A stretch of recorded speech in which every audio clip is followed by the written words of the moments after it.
السلام عليكم ورحمة الله وبركاته. ازيكم عاملين ايه؟ لو مهتم بالجديد والمفيد في عالم التطبيقات اشترك في القناة وفعل زر الجرس عشان يوصلك كل ما هو جديد ومفيد في عالم التطبيقات. اشتراكك في القناة وتفعيلك لزر الجرس واشتراكك في عضوية مميزة بيخلينا نقدر نساعدك ونرد على كل الأسئلة والاستفسارات بتاعتكم حول التطبيقات وعالم التطبيقات. عايزين تعرفوا التطبيق ده بيعمل ايه؟ التطبيق ده فايدته ايه؟ التطبيق ده بيشتغل ازاي؟ التطبيق ده حقيقي؟ التطبيق ده فيه ميزة معينة بتدوروا عليها مش قادرين توصلوا لها، عارفين ان الميزة دي موجودة في التطبيق؟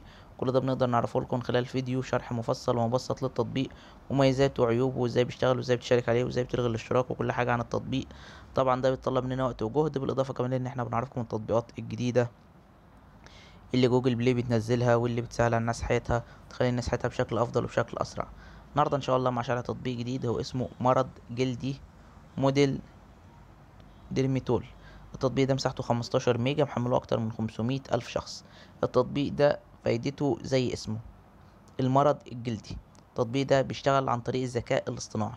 بتقدر من خلال التطبيق ده لو انت عندك اي حاجة ظهرت على الجلد عندك، آه حاسس بالحاجة دي، بحكة، آه حاسس ان في طفح جلدي على جسمك، حب شباب، اي حاجة، فانت بتقدر تصور الحاجة دي، وبيقدر التطبيق ده يعرفك الحاجة دي عبارة عن ايه وعلاجها ايه وتحلها ازاي، وايه الحاجات اللي انت تبعد عنها وايه الحاجات اللي انت تبعد عنها في الاكل مثلا او الشرب، وايه الحاجات المهمة او الضرورية ليك، ولو في فيتامينات مطلوبة ليك بيقول لك عليها.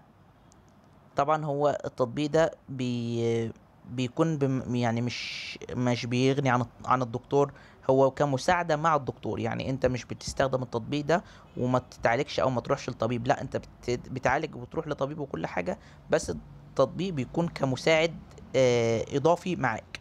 يعني انت مثلا ممكن تروح للدكتور يديك علاج، التطبيق مثلا ممكن يعرفك حاجات مثلا فيتامينات كعلاج، يساعد معاك اسرع.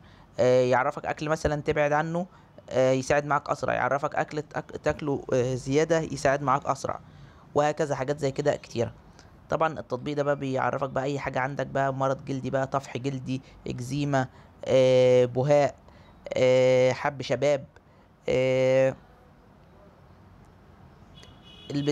مرض سرطان الجلد، الجفاف اللي بيكون حاصل للجلد. الحاجات دي كلها بيقدر ان هو يتعرف عليها ويقدر ان هو يعرفها لك ويعرفك العلاج بتاعها ايه. ده كده الغرض من التطبيق وده فايدة التطبيق. مشكلة التطبيق ان هو بيتضمن اعلانات وبيطلب منك الاشتراك وشراء التطبيق، بالاضافة لان التطبيق بيكون باللغة الانجليزية، مفهوش لغة عربية ولا لغات متعددة كتيرة. بس كده ده يعتبر ابسط شرح بالنسبة للمميزات والعيوب. لو عجبك شرح التطبيق يا ريت تدوس لايك للفيديو. لو عايز شرح التطبيق معين يا ريت تكتب لي في الكومنت. لو اكتشفت ميزة او عيب للتطبيق في اي تحديث من التحديثات القادمة اكتبها في تعليقات الفيديو. وشكرا، سلام عليكم.